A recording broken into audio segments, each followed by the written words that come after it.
Moi, c'est ça le scénario. Et ça, c'est mon domaine, le terrorisme, franchement.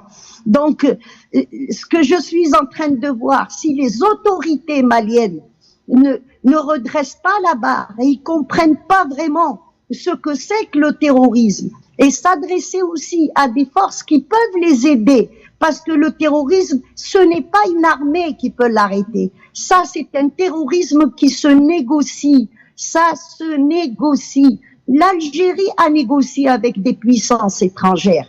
Le jour où Bouteflika est arrivé au pouvoir, il a pris déjà le téléphone et là, ce n'était pas une négociation. Il a appelé le roi de l'Arabie Saoudite et il lui a dit « Vous allez arrêter tout de suite vos fatwas ». Et c'était plus un avertissement qu'un souhait.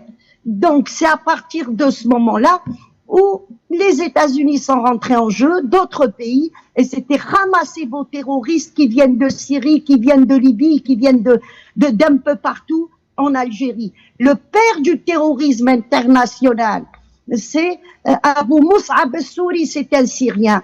Donc, il a été formé par l'armée égyptienne et par les services secrets jordaniens et en Jordanie par les Britanniques également.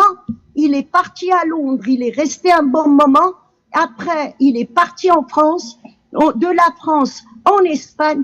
Et le jour où le terrorisme a éclaté en Algérie, il est venu avec toute une armée de l'étranger. Et c'est le schéma qu'on a vu en Libye. Abdelhakim Belhadj, il y avait le drapeau qatari en Libye. Maintenant, je vois quelques vidéos qui circulent, mais qui datent d'un bon moment, mais les Africains commencent à comprendre. Donc, il y avait les Qataris qui étaient là.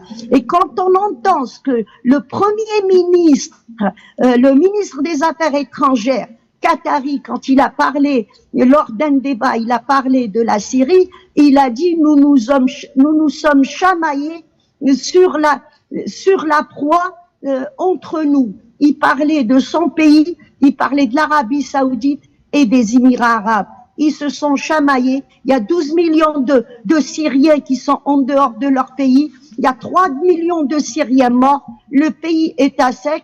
Eh ben non, ils se sont chamaillés tranquillement. Donc toutes ces forces qui sont sur le continent africain, dont je parle tout le temps, et j'ai posé une question, j'espère que les Maliens ont compris le message. Que faisait le chef des services secrets émirati au Sahel avec son assistant? Et s'il n'y avait pas eu le JNIM, on n'aurait rien su. Cet homme-là, qu'est-ce qu'il faisait là? Pour qui il était là? Et pourquoi il était là? Moi, je n'ai pas la réponse. Mais j'espère que les Maliens vont comprendre ce que c'est que les Émirats arabes et ce que c'est que le Maroc, qu'ils aillent fouiller un petit peu dans l'histoire du Maroc. Il y a encore cette semaine, l'ancien ministre de la Défense espagnol qui a carrément avoué par des documents, il était concerné, que les attentats de Madrid, c'était les services secrets marocains qui les avaient faits. Donc le Mali est dans la panade parce qu'il s'est mis dans la gueule du loup. Il y a plusieurs forces qui veulent récupérer cet emplacement. Et il y a aussi des forces africaines qui ne veulent pas voir Israël s'installer dans le Sahel. Donc, il faut qu'ils revoient un petit peu leur politique. Merci. Merci.